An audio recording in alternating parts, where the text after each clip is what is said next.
In the Middle Ages, when warriors fell in battle, their wives often faced a fate that many called worse than death. Medieval lords didn't just seize land and treasure, they also claimed control over the women left behind. For these women, survival meant being treated as spoils of war, a trophy that proved victory, and a weapon that destroyed entire families. For medieval lords, captured women were the most personal kind of spoil. Some were forced into marriages with strangers. Others were sold in distant markets, never to see their families again. And many were simply kept by lords inside their castles for sexual pleasure, treated as concubines against their will. To the victors, this was the ultimate symbol of dominance. But to the women, it was a fate worse than death. A life stripped of freedom, dignity, and hope. One of the most shocking examples comes from the Siege of Jerusalem in 1099. When crusaders stormed the Holy City, the slaughter was followed by enslavement. Surviving women were divided among the victors, some sold, some forced into service, and many kept by knights and lords for sexual pleasure. Chronicles describe them as part of the spoils of war, listed alongside gold, cattle, and relics. For the women, it meant losing not only their freedom but their very identity, erased in a single day. Decades later, during Saladin's capture of Jerusalem in 1187, a woman named Margaret of Beverley was taken prisoner. She was beaten, humiliated, and forced into hard labor until her family managed to ransom her. Her brother later wrote about her ordeal, describing how the cruelty she endured scarred her for life. For Margaret, survival was not freedom, it was years of pain that never truly ended. Her story shows us what worse than death really meant in the Middle Ages. In 1204, the Fourth Crusade brought even greater horrors. When crusaders captured Constantinople, they plundered not only treasures but people. Chroniclers wrote that thousands of women, even nuns, were dragged from churches and homes. Many were enslaved, sold in markets across the Mediterranean, or forced into the service of their captors. For the lords, it was wealth and power. For the women, it was the total destruction of their world. Their faith, dignity, and safety vanished in a single brutal conquest. The cruelty was not limited to crusades.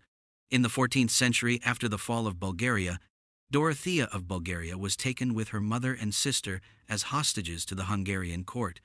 She had no freedom to choose her life. Later, the king forced her into marriage with the Ban of Bosnia to secure his political control. For Dorothea, marriage was not love. It was captivity dressed as diplomacy, her fate sealed by the ambitions of powerful men. Another tragic case was Olivera Lazarevich, sister of a Serbian ruler and wife of Sultan Bayezid I. After his defeat by Timur in 1402, Olivera was captured and humiliated alongside her husband. Chronicles say she was paraded as a trophy, her dignity stripped away in front of enemies. For noble women like Olivera, captivity was not only personal shame, but a public spectacle, used to show the world that even the proudest bloodlines could be broken. For ordinary women, captivity was often harsher than for nobles. They had no chance of ransom, no powerful family to bargain for their release. Many were forced into endless service, cooking, cleaning, or serving as concubines for their captors. Countless women disappeared from records entirely, their names erased as if they had never lived. This silence in history is perhaps the most chilling evidence of how common such cruelty was. Families sometimes tried to ransom their daughters or wives back, but lords did not always agree. For some, denying a ransom was more satisfying than gold. It proved that they owned not only the land of their enemies but also their loved ones. Refusing release turned women into permanent symbols of conquest, held as living reminders of defeat. This cruelty was not shocking to medieval society. It was expected. Chronicles casually recorded women and children as part of the spoils, listed beside cattle or silver. Lords used them to reward soldiers, strengthen alliances, or satisfy their own desires. For the defeated, it meant that the battle never ended. Even after swords were sheathed, their families remained in chains, living proof that victory was total.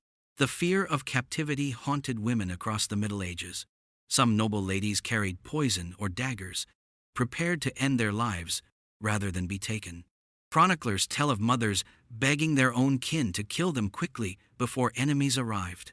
For them, the thought of being enslaved, abused, or paraded as trophies was worse than the grave itself. Women were not only victims but bargaining chips in the politics of lords. A captive bride could turn an enemy's land into loyal territory. That is why many lords forced women into marriages they did not choose. For the men, it was strategy. For the women, it was living captivity, disguised as ceremony.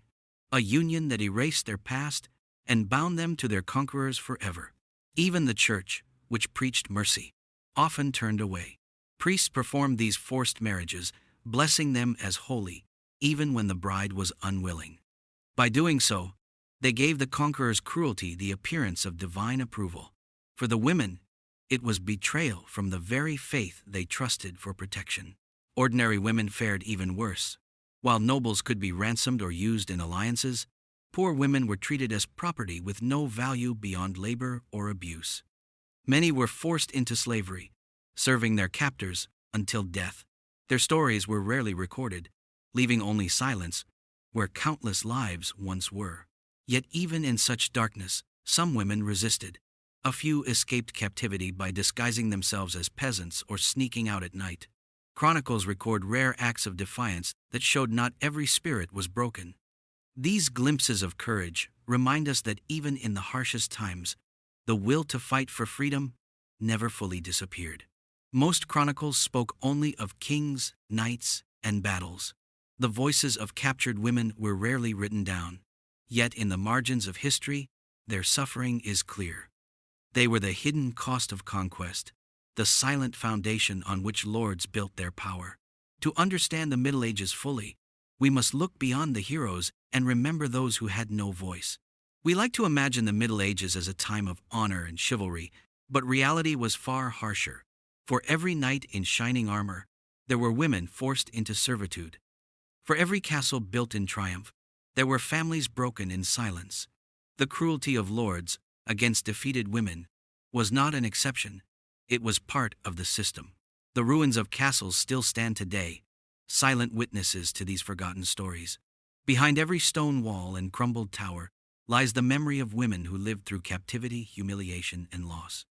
Their lives remind us that conquest was never only about land or crowns. It was about people forced into chains. The lesson of their suffering is clear. Medieval lords built their power not only on swords and armies, but on domination of families, on control of women's lives. For the wives of defeated warriors, survival was not salvation. It was a prison without walls, where every day was a reminder of lost freedom.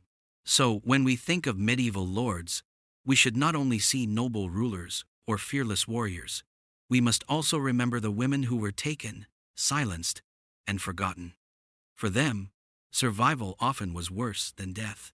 Their stories, though buried in history, echo louder than any battle horn, reminding us of the true cost of power in the Middle Ages.